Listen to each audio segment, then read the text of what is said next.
At hello everyone, Happy Trucking Channel nga pala sa inyong lahat guys. At narito tayo ngayon sa auction para magtingin ng mga truck na ibibid ng ating subscribers. At sila nga pala nagpa-assist sa atin upang tulungan natin sila makapamili ng mga truck. Alam nyo ba guys, no,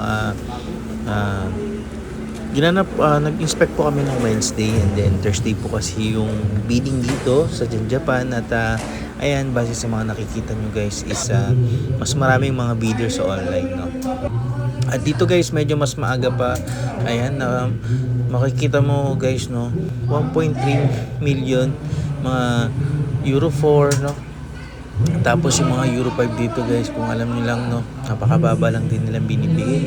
Imagine nyo, umabot lang siya ng 1.8, 1.9, 2.1, no?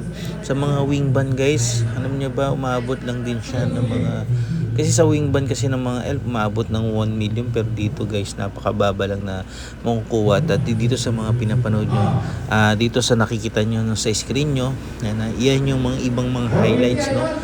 Talagang kung ikaw talagang naghahanap or kung gusto mo din makamura, especially kung yung mga budget mo mga 1.4, 1.5 na pambili ng mga 10-wheeler truck, yan sa mga ganito klaseng Euro 5, no, umaabot po yan mga 2.4, 2.2 million lang sa mga 10-wheeler. So hindi na rin po siya masama dahil nga alam niyo naman guys, no, ang mga 10-wheeler na Avatar abot talaga ng 3 million yan, no? Saka iisipin mo sa 2.4 tapos gusto mo patawaran sa 10-wheeler, medyo swerte ka kung ibibigay sa'yo, no? Kung gusto mo pa na mas mababa, huwag ka na kumuha ng Avatar, no? At dyan base yan sa mga nakikita nyo guys, no, pwede ko kayo tulungan dito sa mga truck na magugustuhan nyo, no?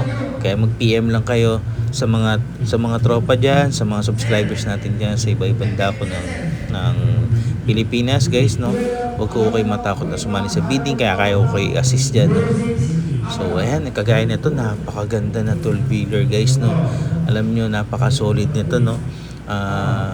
Ang presyo niyan guys, hindi ako nagkakamali, ayan yung kanyang bidding price. So imagine niyo 1.7 million, pagpalagay niyo makuha ng 2.1, hindi pa nakitalo, no? Ito naman yung mga nandito din yung ibang mga unit na double differential, single differential, original moldy.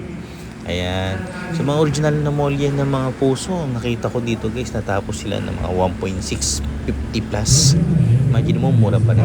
Sa close band, ayan, mga ganitong klaseng close band guys, umabot naman po yan ng mga 780. Ayan. Pero hindi pa rin masama dahil guys sa mga elf na close band na 14 feet, ang halaga niyan is nasa 900 na, no? Kaya hindi ka pa rin talo kung kukunin mo siya ng 850 or 800 dahil mataas po talaga ang presyo ng mga elf. Kagaya nito, ang ganda din ng mga bubble top. Imagine nyo, magkano lang siya, 1 million lang siya ino-offer, o pagpalagay mo maging 1.1, not bad, diba? Kaya yan, ulit-ulitin natin na sasabihin ko sa inyo na kung mga short budget lang kayo, huwag kayong mag-alala dahil nga makakakuha ka pa rin. At alam nyo naman guys, dito magda-down kayo mag-reserve kayo ng 100,000, no? 100,000 for registration. So pag may napili na kasi kayo dito that gusto mag-back out, non-refundable siya, deductible pa rin, no? So magbabayad ka ng penalty, no? Pero kung wala ka naman napili, i-refund naman yun sa'yo ng buong. Pero take note sa mga nakakuha dito. So ang mangyayari niya, kung makapili ka ng mga truck dito, ikakaltas na nila yun sa service mo. Pero guys, na meron po tayong additional charges regarding sa unit na makukuha, especially additional 18,000 po yan.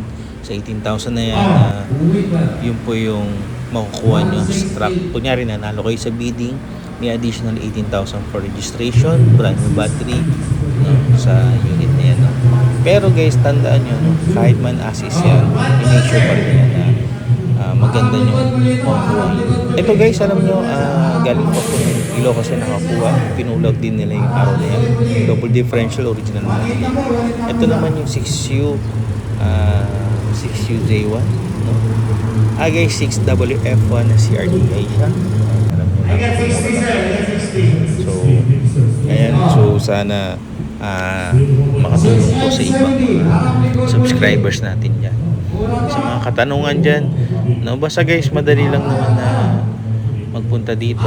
Sure na kayo guys, no, assist ko kayo sa mga unit na mga kursunada nyo dito sa Subic. Kaya yun, ang ganda nitong fire truck na to guys.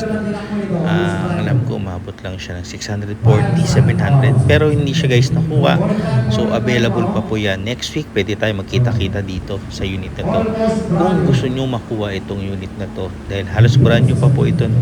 Ang tinakbo niyan parang nasa 80,000, 100,000 plus lang ang tinakbo nito. Ayan. So meron naman tayong list naman ito na pwede nyo balikan sa mga nakamiss out ng bidding, no? Pwede nyo balikan to guys, no?